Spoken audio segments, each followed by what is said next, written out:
अभी तक आप सबने जो भी सुना कि हमें ये नहीं करना है, ऐसा नहीं करना है, वर्तमान पे रहना है, तो फिर आप सबके मन में ये वश आएगा कि जब कुछ करना ही नहीं है, कुछ होना ही नहीं है, ना हमारे शारीरिक समस्या, आर्थिक समस्या ये दूर हो रही है, न ही किसी प्रकार का इंटरटेनमेंट है, मनोरंजन है, तो हम अध्यात्म करें क्यों?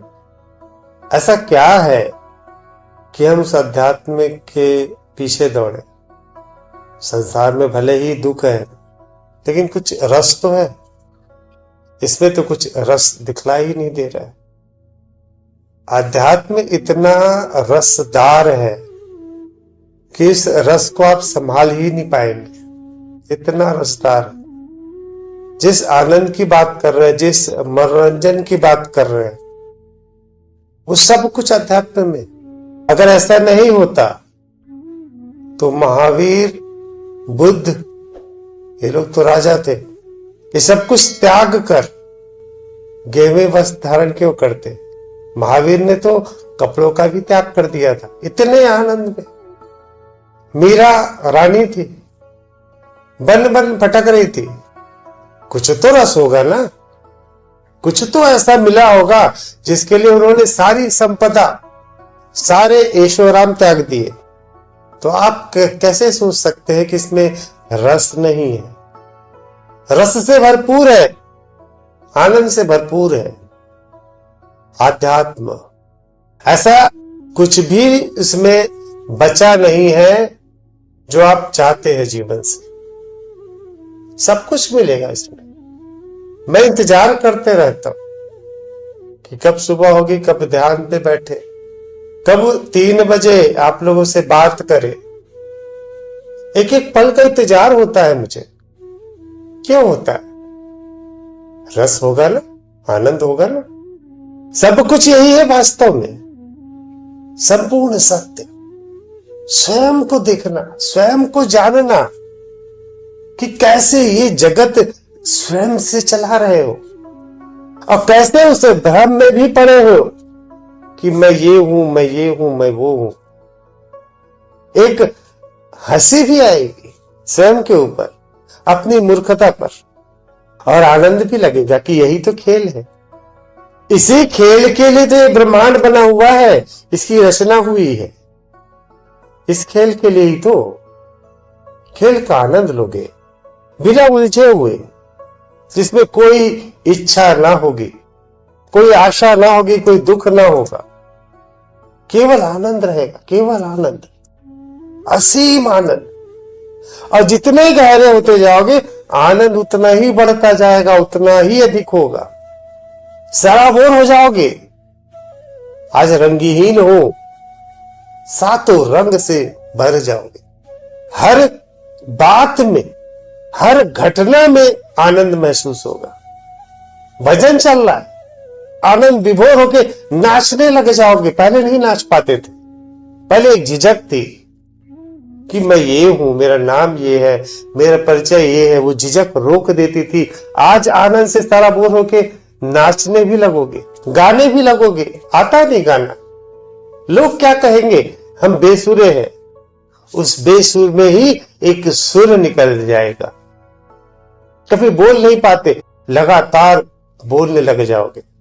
तो सत्य के बारे में लोगों को बतलाओगे दौड़ दौड़ कर कि सत्य ये है, जानो। लेकिन ये तभी संभव है जब उसका रस पान कर लोगे। अन्यथा केवल मस्तिष्क की यादें, मस्तिष्क का ज्ञान, उस हिसाब से कहने जाओगे तो न स्वयं समझ पाओगे, न दूसरे को समझा पाओगे। क्योंकि अपने अंदर ही रस नहीं है, अपने अंदर ही आनंद नहीं है। हम जानते ही नहीं वास्तविक सत्य क्या है। हमने किसी से सुना है और आपको बतला रहे हैं। उसमें कुछ ना होगा, स्वयं डूबना होगा। सारे फिक्र खत्म हो जाएंगे, दुनियादारी के ये तमाम झंझटे सब समाप्त हो जाएगा। भय समाप्त हो जाएगा, क्रोध समाप्त हो जाएगा, ईर्ष्या समाप्त हो जाएगी। ऐसा कोई भी कारण शेष न होगा जिसके कारण दुख उत्पन्न होता है। जब कारण ही समाप्त हो जाएगा तो दुख शेष होगा ही नहीं, तो बचेगा क्या? केवल आनंद, और कुछ भी ना बचेगा। कोई तपस्या नहीं है ये, कोई झंझट नहीं है ये अध्यात्म जैसा हम सोचते आए हैं। ये तो एक प्रक्रिया है वास्तविकता को जानने की, स्वयं को जानने की। जिस तरीके से पहुंचे, बस सत्य जानने की बात है। दिक्कत ये होती है कि हम अपने तरीके से आनंद ढूंढना चाहते हैं। और हमारा तरीका क्या है? हमारा तरीका ये है कि ये मैं जो चाहता है उसकी इच्छा चाहत पूरी हो जाए। हम ढूंढते हैं सुख को भौतिक चीजों में। हम अपना शारीरिक सुख ढूंढते हैं, हम अपना आर्थिक सुख ढूंढते हैं, धन दौलत ढूंढते हैं। अध्यात्म वही देगा जो सत्य है। बाकी सब स्वप्न के समान आपको एक लालच या मन लुभावनी बातों से आपको भ्रमित करता रहेगा, क्योंकि आप जो चाहते हो वह दिखला देगा कि मैं यह दे सकता हूं, और आप उसी को ही धर्म मान लेते हो, उसी को ही अध्यात्म मान लेते हो। अभी सदियों से होता है। आपके पास हजारों लाखों कहानियां ऐसी मिल जाएंगी जो आपके इन सुखों को प्राप्त करने का तरकीबें बतलाएगा। यहां तक कि इन सुखों को मरने के पश्चात भी कैसे प्राप्त किया जाए इस बारे में बहुत सारी कहानियां बतला दी जाएगी। आज बड़े बड़े बाबाओं के पास भीड़ क्यों रहती है? आपके पास कोई न कोई समस्या अवश्य होगी, और आपको दिखला दिया जाएगा कि ये समस्या आपकी ऐसे ऐसे दूर हो जाएगी। एक निकला था बीच में निर्मल बाबा, कितनी भक्ति थी लोगों की उसके प्रति। आपको देख के समोसा क्यों आ रहा है? आपने समोसे खाए थे? हाँ महाराज खाए थे। खाए थे तो दाहिने हाथ से खाए थे कि बाएं हाथ से खाए थे? वो तो याद नहीं, याद करना आवश्यक है। तो दाहिने हाथ से खाए। गलत, आपको बाएं हाथ से खाना था। चटनी कौन सी ली थी? लाल कलर की थी कि हरी कलर की थी? मैंने दोनों मिक्स कर दिया था। गलत किया। आपको लाल खानी थी 3 बार और 2 बार हरी खानी थी, फिर 1 बार लाल खानी थी। बहुत गलत किया। अब एक काम करो, यहां से 300 किलोमीटर दूर जाना, वहां पे एक होटल मिलेगा, वहां पे समोसा लेना और खाना, तुम्हारी समस्या दूर हो जाएगी। और लोग पूरी भक्ति से लग जाते थे, निर्मल बाबा की जय। वैसे ही तमाशा अभी भी हो रहा है। क्या नाम बतलाए उनका? लोगों की समस्या कागजों में लिखते बताते हैं कि आपकी समस्या ये है, ये दूर हो जाएगी, और लोग दौड़ रहे हैं। कोई बतला दिया कि आप जो है 3 लोटा जल ऐसा ऐसा कर दो, आपकी समस्या दूर होगी। तो कोई आपको मृत्यु के पश्चात आरामदायक गद्दी, महल की सुख सुविधाएं, जहां पे अप्सराएं नृत्य कर रही होगी, संगीत चल रहा होगा, खाने को बहुत सारे व्यंजन होंगे, उसकी व्यवस्था के बारे में बतला दिया जाता है। ये कार्य करो तो एक कमरा तुमको मिल जाएगा। कोई तुक है इन बातों पर? लाखों लोगों की भीड़ है। अपार संपत्ति इकट्ठी कर ली है उन्होंने। किसी का 1000 करोड़, किसी का 2000 करोड़, किसी का 1500 करोड़। क्या थे कुछ समय पहले? कुछ नहीं था। 1000 करोड़ आ कहां से गया? बोले हम कोई पैसा नहीं लेते, लोगों का भला करते। भला ऐसे हो 1000 करोड़ आ जाए तो भारत देश का हर गरीब करोड़पति हो जाएगा भला करके। वो आपके सपनों का व्यापार कर रहे हैं। जो आप चाहते हैं वो आपको दिखलाने का प्रयास करते हैं कि आपको मिल ही जाएगा, और आप दौड़े चले आते हैं। आपने सत्य को अपने हिसाब से चाहा है, जबकि सत्य जो है वही प्रकट होगा ना। अगर आपके हिसाब से सत्य प्रकट हो गया तो वो सत्य कहां होगा, वो तो बनावट हो गया ना। जो जैसा है वो वैसे ही प्रकट होना ही तो सत्य कहलाता है, और सत्य ये है ही नहीं। वास्तव में ना आप शरीर हो, ना आप भौतिक वस्तुएं हो, न माया हो, न मोह हो, न सुख हो, न दुख हो, न इच्छा हो, कुछ भी नहीं हो।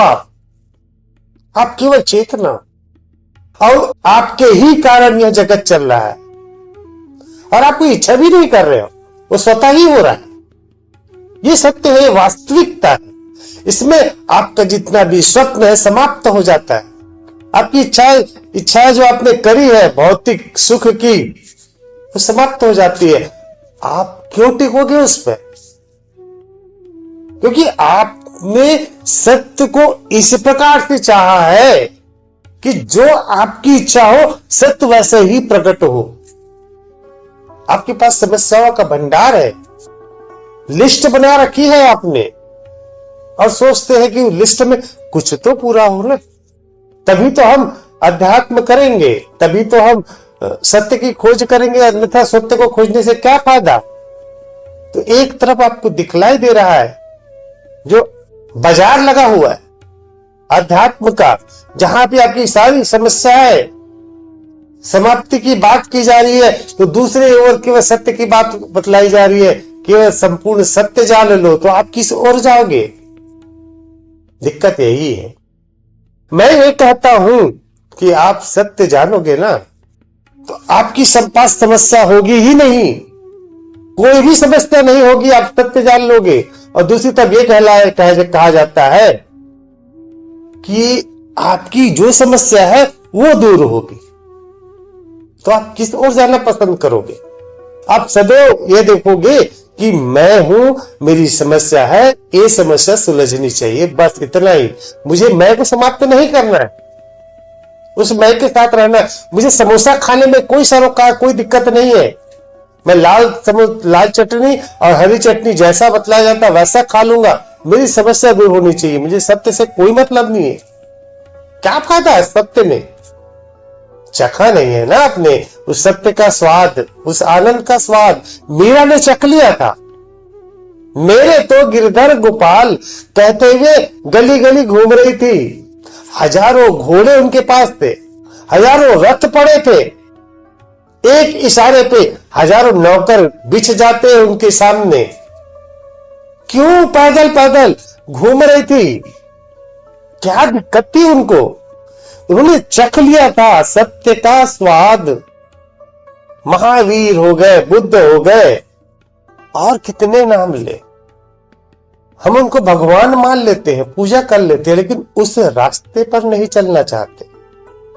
मैं भी प्रेमानंद जी की बात करता हूं। जब प्रेमानंद जी चलते हैं ना रास्ते पर, तो जब वो चले जाते हैं तो लोग उन रास्तों को प्रणाम करते चलते और सोचते कि है पता है इसको प्रणाम करेंगे तो हमारे जो समस्या है उसमें कोई भी समस्या दूर हो जाएगी।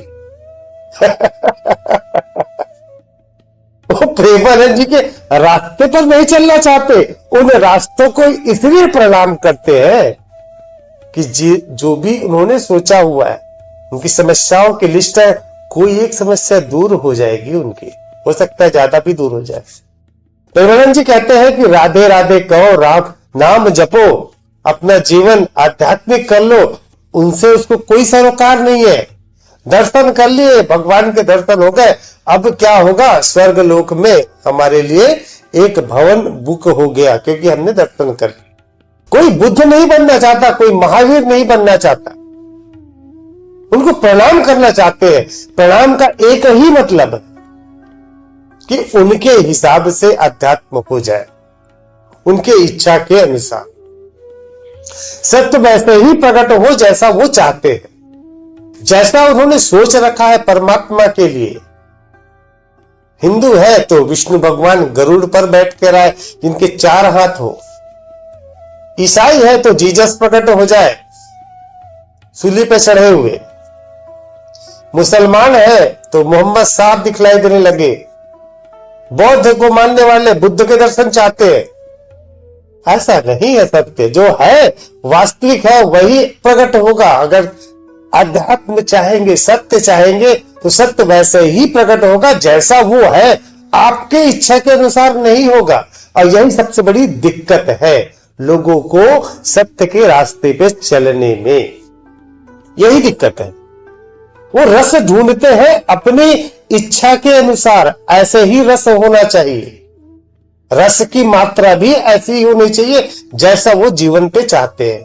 और वास्तविकता इससे परे, आपके मस्तिष्क से परे, यह मस्तिष्क सत्य को संभाल ही नहीं सकता। आप सत्य का अनुभव करोगे वर्तमान पर, और वो सत्य बिल्कुल वैसा नहीं होगा, बिल्कुल भी नहीं। लेकिन ये अवश्य कहता हूं, जब उस सत्य की एक मात्रा चख लोगे, आप भी मीरा हो ही जाओगे, आप भी बुद्ध हो जाओगे, आप भी महावीर ही हो जाओगे। ये वास्तविकता कहता हूं आपको। एक बूंद स्वाद से ही आप आनंद से भाव विभोर हो जाओगे, फिर कुछ भी पाने को शेष न रहेगा, कोई भी इच्छा शेष न होगी। असीम आनंद है, असीम रस है, रसों की खान है वास्तविकता, सत्य। पूर्ण दुखों से मुक्ति है, जो दुख आपके लिस्ट में है वो, और जो दुख आने वाले हैं वो भी समाप्त हो जाएंगे। दुख शेष होगा ही नहीं, मैं शेष होगा ही नहीं। जितने भी इच्छाएं हैं, भावनाएं हैं, ईर्ष्या है, द्वेष है, क्रोध है, सब कुछ समाप्त हो जाएगा। केवल आनंद शेष होगा, केवल आनंद, शांति, असीम शांति, असीम शांति। देखिए दिक्कत क्या है लोगों के पास, जो दिखता है वही बिकता है।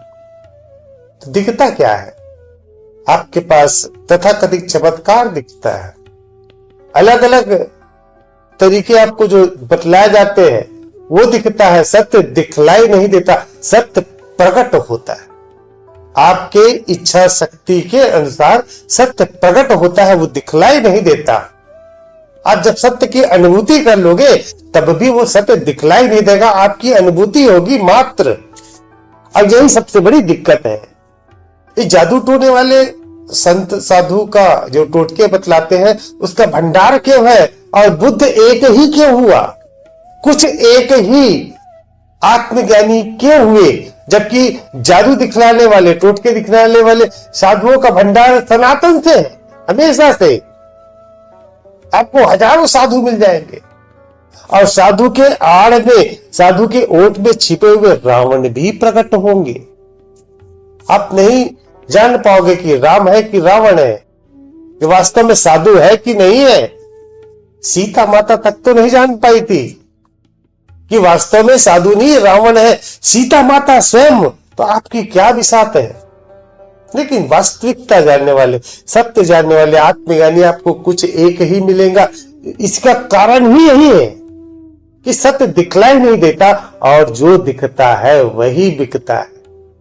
मैं बारंबार आप लोग को इस सत्य की ओर खींचने का प्रयास करता हूं, बारंबार बहुत प्रयास कर रहा हूं, बहुत खींचने का प्रयास कर रहा हूं, लेकिन खींच नहीं पा रहा हूं। क्यों खींच नहीं पा रहा हूं? क्योंकि मैं यह आप लोग को दिखला नहीं पाता। अब मुझे पता है जब से मैं आपको दिखला दूंगा कुछ भी ऐसा, तो आप उस ओर दौड़ने लग जाओगे, फिर वो मेरा जो प्रयास है पूर्णतः विफल हो जाएगा, पूर्णतः विफल हो जाएगा। मैं देखता हूं आप लोग को भी, बात करता हूं, आप लोग कहानियां बताते हैं, कारण बतलाते हैं कि आज तो ये कारण था इसलिए ऐसा नहीं हुआ, ये कारण था इसलिए ऐसा नहीं हुआ। वो इच्छा शक्ति आप लोग के अंदर कैसे लाऊं, यह सोच में पड़ जाता हूं। उस सत्य को जानने की आपके अंदर तीव्र इच्छा कैसे आए, यह सोच में पड़ जाता हूं। बार बार समझाने का प्रयास करता हूं। आ जाओ इस ओर, सत्य को जानो, असीम आनंद से भर जाओगे। लेकिन मेरी दिक्कत यह है कि मैं सत्य आपको दिखला नहीं सकता, मैं कोई पर्ची बना नहीं सकता या कोई टोटके आपको बतला नहीं सकता ना। और आपके पास बहुत सारी इच्छाएं हैं, लिस्ट है आप लोगों के पास कि ये दूर हो, ये दूर हो, ये दूर हो, ये दूर हो, ये दूर हो। सत्य के जानने की इच्छा भी कम है। और जब इच्छा पूर्ण हो जाएगी ना, तो सिवा उसको पाने के कुछ भी ना बचेगा। भूल जाओगे आप किसी रिश्तेदार के आए हो, शादियों में आए हो, ये कार्य वो का भूल जाओगे। दिन रात चिंतन करोगे, मंथन करते रहोगे कि वास्तव में मुझे सत्य जानना है, क्या है ये। पन्नी पलटने लगोगे, यूट्यूब में बार बार ये वीडियो फिर से सुना जाए, इसको सुना जाए। पुस्तकें पलटोगे कि अष्टावक्र गीता पढ़े तो ये करे तो वो करे। केवल आधे घंटे 1 घंटे का इंतजार नहीं करोगे आप। रात को 2 बजता है, मुझे नींद नहीं आती, सोचता रहता हूं, मंथन करते रहता हूं इस आनंद के बारे में। सुबह होता है तो ये, दोपहर होता है तो ये टीवी देख रहा हूं, तो भी हर चीज में केवल और केवल वही आनंद, असीम आनंद, सच बतलाए। और दोपहर का ध्यान जितने गहरे जा रहा था उतना ही आनंद से आप में विभोर था। शब्दों में नहीं बतला सकता उस आनंद को, असीम आनंद। अभी भी हूं, आप लोगों से बात कर रहा हूं ना, केवल उस आनंद पे हूं। मुझे ये भी पता है असीम प्रयास करने के बाद भी कुछ एक लोग ही निकलेंगे, कुछ एक ही ऐसे होंगे जो सत्य पे अडिग हो जाएंगे, खड़े हो जाएंगे, और वो भी प्रयास करेंगे, वो कुछ एक को करेंगे। जितना भी हो, सत्य तो प्रकट होना ही है। इस शरीर के साथ या शरीर के बाद सत्य ही प्रकट होगा। बस ये है कि सत्य को इस शरीर के साथ जान लेंगे तो जीवन का रस आने लगेगा, जीवन का आनंद आने लगेगा। बस इतना ही है। इस शरीर के साथ 5 इंद्रियां जुड़ी हुई है। तो आप आंखों से देखोगे, सत्य देखोगे, कानों से सुनोगे तो केवल सत्य ही सुनाई देगा, मुख से कहोगे सत्य की बात ही कहोगे। ये 5 इंद्रियां, इसका उपयोग कर लोगे, शरीर समाप्त हो जाएगा तो ये 5 इंद्रियां समाप्त हो जाएगी। सत्य तो तब भी प्रकट होना है, आप चाहो चाहे ना चाहो। जो वास्तविकता है वो तो जान ही जाओगे। दिख जाएगा आपको कि ना कोई स्वर्ग है, ना कोई नरक है, ना कोई यमलोक है, ना ये लोक है। ये सब आपका भ्रम है, ये आपको पता चल ही जाएगा। 5 तत्वों में विलीन हो जाओगे और केवल चेतना ही शेष होगी। वो चेतना भी एक समय आकर विलीन हो जाएगी, उस शून्यता में समाहित हो जाएगी। बचेगा केवल परमात्मा और कुछ भी नहीं। ये सत्य है। आप अध्यात्म में आओगे, सत्य को जानोगे, तब भी ये घटना होगी, और नहीं जानोगे तो मृत्यु पश्चात तब भी ये घटना होगी। घटना तो होगी ही ना। आप भ्रम में पूरा जीवन जी रहे। सत्य घटित हो रहा है, आपका हृदय धड़क ही रहा है, आपका रक्त बह रहा है, आपकी श्वासें चल रही है, ये घटना हो रही है, अर्थात सत्य तो है ही ना। प्रकट नहीं हुआ क्योंकि आप भ्रम में जी रहे हो। भ्रम समाप्त तब होगा जब आपका मस्तिष्क समाप्त हो जाएगा, शरीर समाप्त हो जाएगा, तब तो वास्तविक सत्य केवल दिखलाई देगा। सत्य कोई अलग से नहीं आता, वो सत्य तो घटित हो रहा है प्रतिपल आपके एक एक कोशिकाओं में, एक एक रक्त की बूंदों में वो सत्य प्रकट ही है वास्तविक रूप में। ऐसा कुछ भी नहीं है जहां वो सत्य की मौजूदगी ना हो। ये संसार है तो सत्य है, ये संसार नहीं भी होगा तभी भी वो सत्य है। सत्य सदैव से रहेगा, वास्तविकता सदैव से रहेगी। आपके चाहने ना चाहने से कुछ नहीं होगा। लोग स्वयं को एक स्पेशल कैटेगरी मान लेते हैं, स्वयं को, या कोई सत्य के मार्ग पे चल रहा है उसको, वो स्पेशल है, वो अलग है, उसके कई जन्मों के कर्म है, वो अवतार है, या स्वयं को भी एक अलग मान लेते, भैया मैं तो सबसे परे हूं। आप हो चाहे वो हो, सब एक ही है, वही चेतना है। एक धूल का कण है, धूल का कण, उसमें और आप में कोई अंतर ही नहीं है। हिमालय पर्वत और आप में कोई अंतर ही नहीं है। नदियों का जल, गंगा जल और आप में कोई अंतर ही नहीं है। सब कुछ वही है, वही चेतना। ये तीन तत्व, विष्णु तत्व, शिव तत्व, ब्रह्म तत्व, यही तो रचना है इस सृष्टि की। और ये परमात्मा के गुण है, वो अलग अलग नहीं है। परमात्मा का गुण, एक गुण संकुचन का है, एक गुण विस्तार का है। उसके फलस्वरूप जो गति हो रही है उससे निर्माण हो रहा है। तो आप में का निर्माण भी वही है और एक धूल के कण का निर्माण भी वही है, हिमालय का निर्माण भी वही है। तो कौन छोटा हुआ, कौन बड़ा हुआ, कौन विशेष हुआ, कौन तुच्छ हुआ, सब एक ही तो है। सब कुछ एक ही है, ना आप विशेष हुए ना वो। इतना है कि उसने सत्य को, मार्ग को ढूंढना शुरू कर दिया या सत्य को जान लिया और आप भ्रम में पड़े कि मैं तो ये हूं और मेरे पास ये लिस्ट है, इस लिस्ट को पूरा करना है कर्मों के द्वारा, नहीं तो भगवान के द्वारा।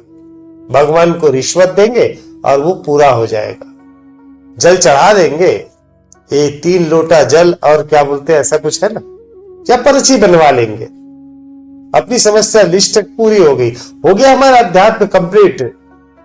थोड़ा सा और लगा तो ठीक है, मरने के बाद कुछ स्वर्ग में गद्दे वद्दे की व्यवस्था कर लेंगे, उसके लिए कुछ दक्षिणा उक्षिणा कर लेते हैं। इतना ही अध्यात्म हमारा है और वो सत्य जान चुके हैं। बस इतना अंतर है और कुछ भी नहीं। लेकिन वास्तव में उसमें और आप में कोई अंतर ही नहीं है।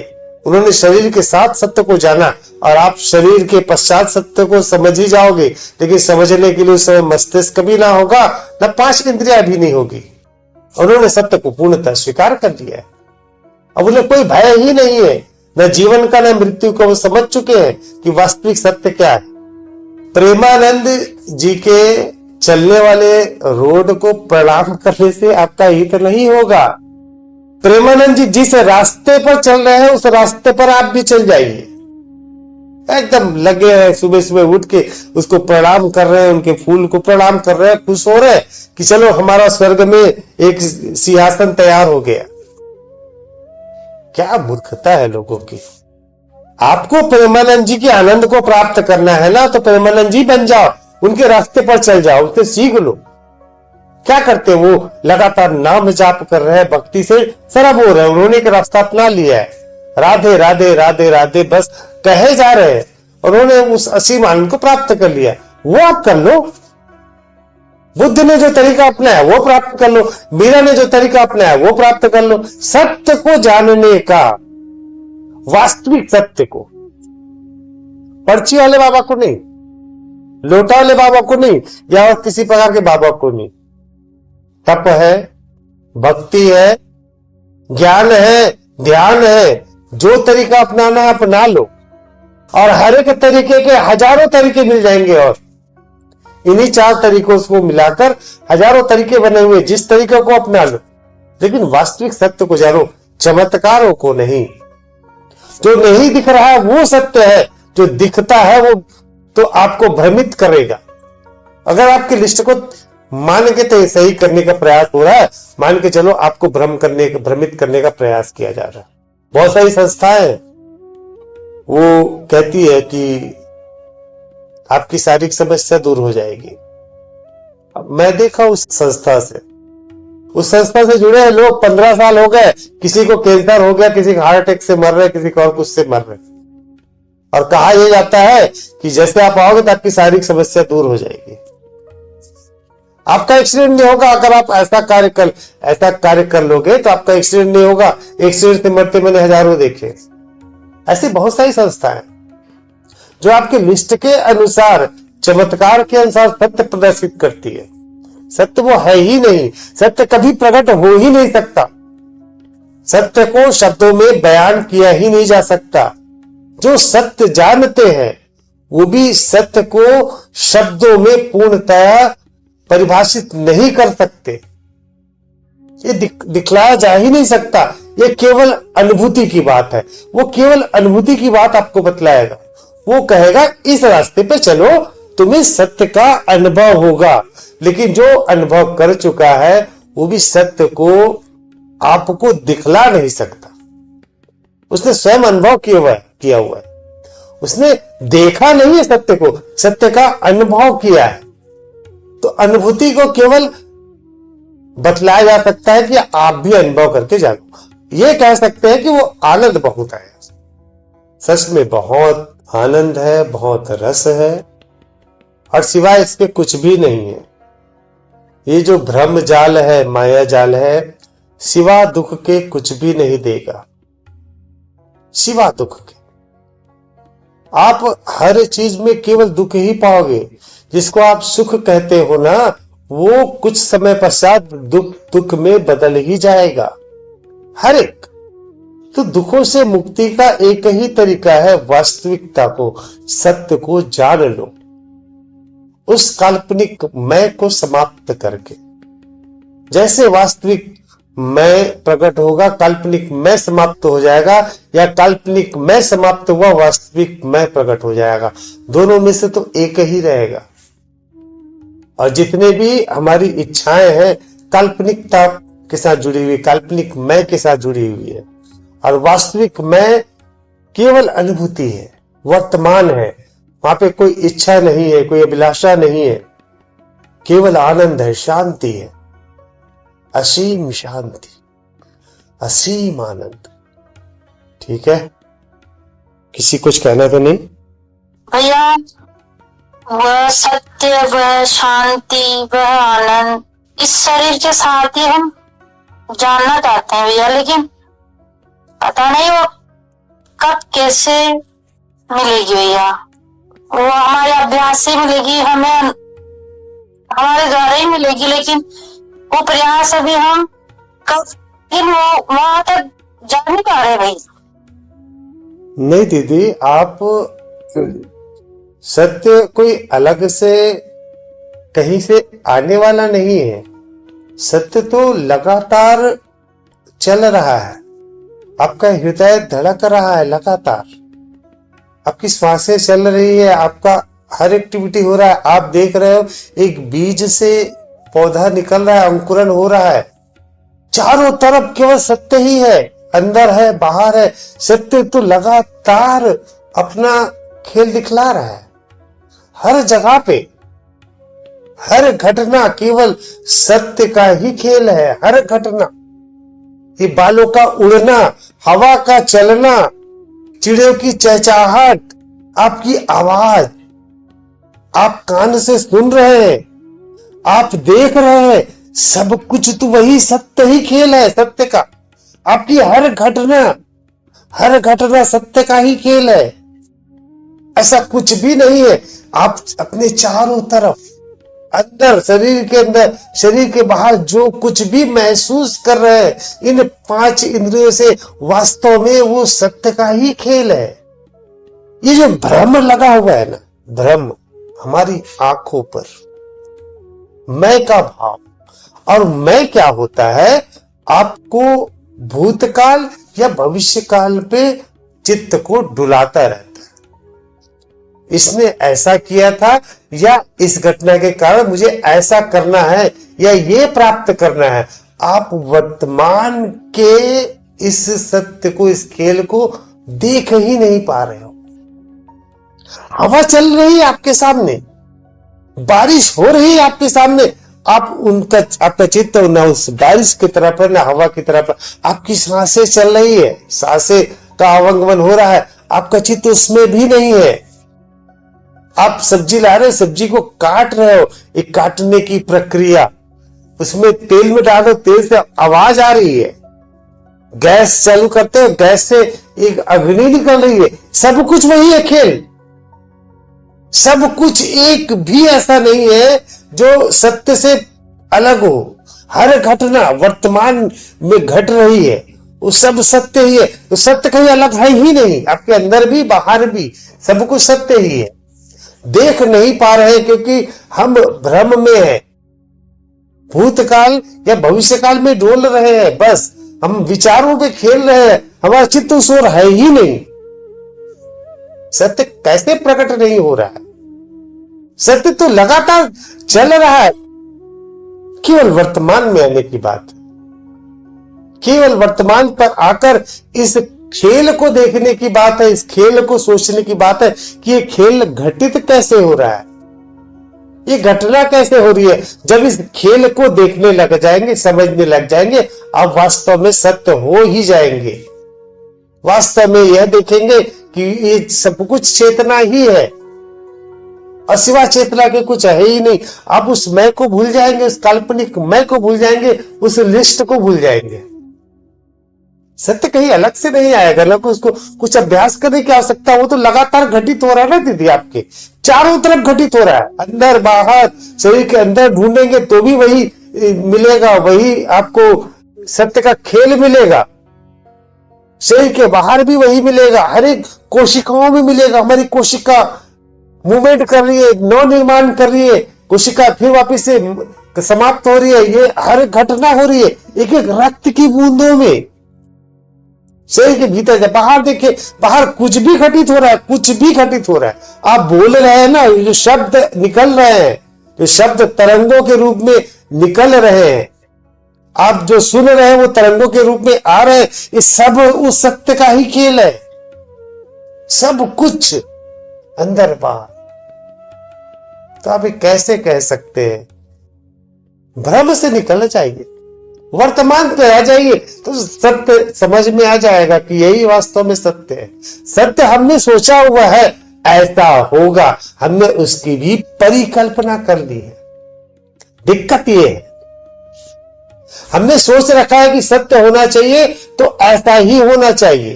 क्यों? जो सत्य जैसा है वैसा ही दिखना चाहिए। आप उसको क्यों उसको बना के रख लिया अपने सत्य को? पहले आपने विष्णु भगवान बनवाए थे, अभी आप सत्य को किसी और रूप में ढूंढ रहे हो।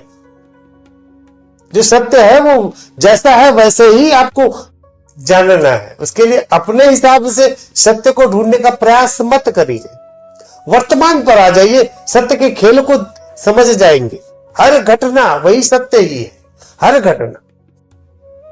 भैया अब समझ में आ गया, तो रोना भी बहुत है, लेकिन भैया जो दिखाई दे रहा है, जो सुनाई दे रहा है, जो हम महसूस कर रहे हैं, वही सब सत्य है। बढ़िया, चलिए ठीक है फिर।